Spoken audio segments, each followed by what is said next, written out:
la femme qui cousait la lumière. Kandjara s'éveillait chaque matin au rythme des tambours des coqs.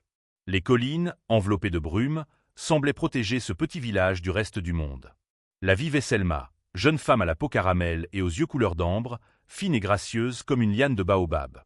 Selma était la mémoire du village cousue en fil. Dans sa boutique de fortune, un abri fait de tôle et de rideaux usés, elle confectionnait des robes de mariage, de deuil, de fête et d'espoir. Chaque point qu'elle posait semblait recoudre un fragment du monde. Mais Selma portait en elle une attente douce, fragile, presque enfantine, celle d'un amour vrai. Un amour qui ne trahit pas.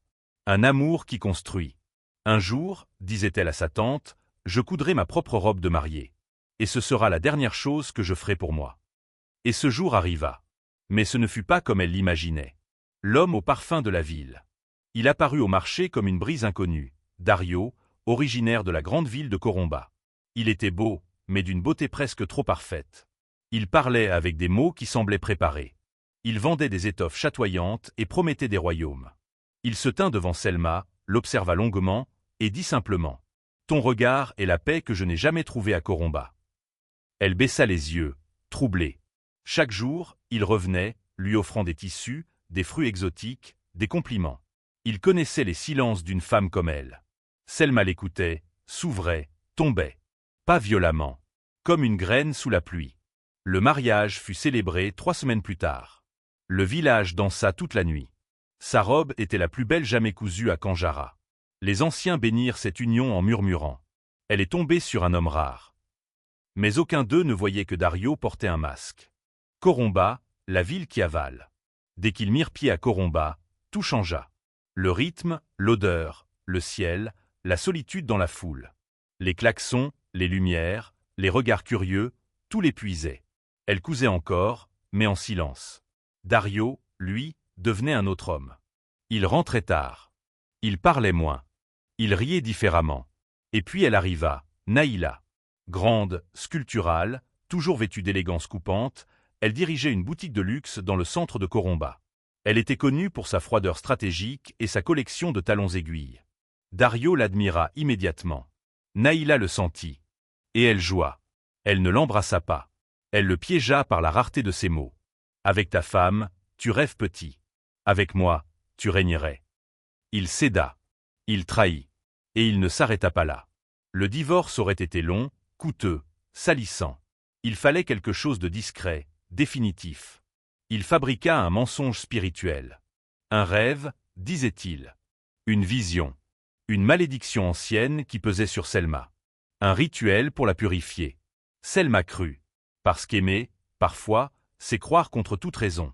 Elle pria 3 jours. Jeûna 2. Coudra une nouvelle robe blanche. Ils partirent une nuit sans lune, en moto. Il ne parlait presque pas. Elle le regardait de temps en temps, essayant de lire de l'amour dans ses yeux. Mais ses yeux étaient vides. L'enterrement.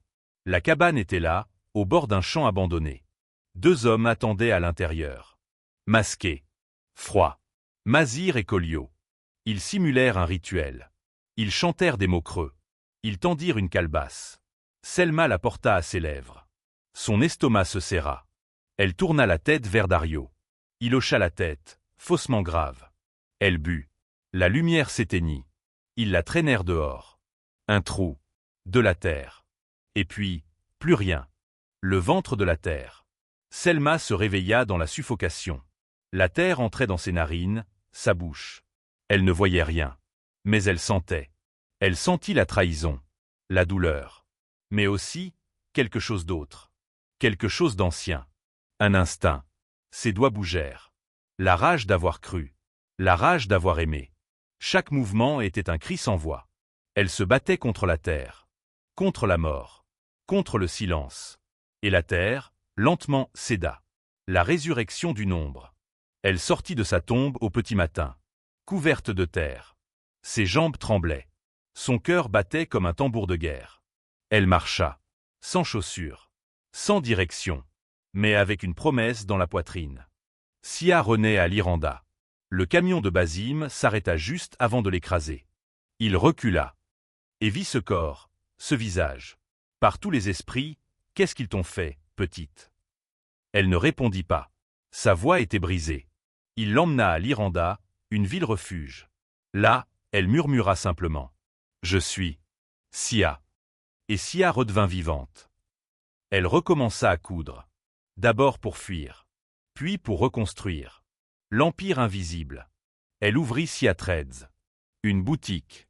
Puis 2. Puis 5. Silencieusement, elle infiltrait le monde de la mode. Elle observait les clients, les fournisseurs. Et sans bruit, elle achetait, investissait, jusqu'à posséder la majorité des parts de Coromba Textile. L'entreprise de Dario. Le retour de la tempête. Il entra dans le bureau de la nouvelle propriétaire. Elle portait des lunettes noires. Un tailleur blanc. Elle se leva. Enleva ses lunettes. Il blêmit. Tu m'as entré. Tu aurais dû creuser plus profond. La vérité en direct. Elle parla devant les caméras. Elmont. Le couronnement. Selma revint à Kanjara. Les enfants chantèrent. Les femmes pleurèrent. Les hommes baissèrent les yeux. Elle lança s'élever de la boue. Un refuge. Un sanctuaire. Une école. Elle parlait aux jeunes filles blessées avec sa voix douce, mais indestructible. Ils ont voulu que je me taise. Aujourd'hui, je parle pour vous toutes. Épilogue. Elle ne s'était pas relevée. Elle s'était élevée. On l'avait enterrée comme une erreur. Elle s'était relevée comme un empire. Et désormais, dans les rues de Coromba, une fresque la représente, les bras levés au-dessus d'une robe cousue de feu. On ne dit plus Madame Sia. On dit Selma, reine des cendres.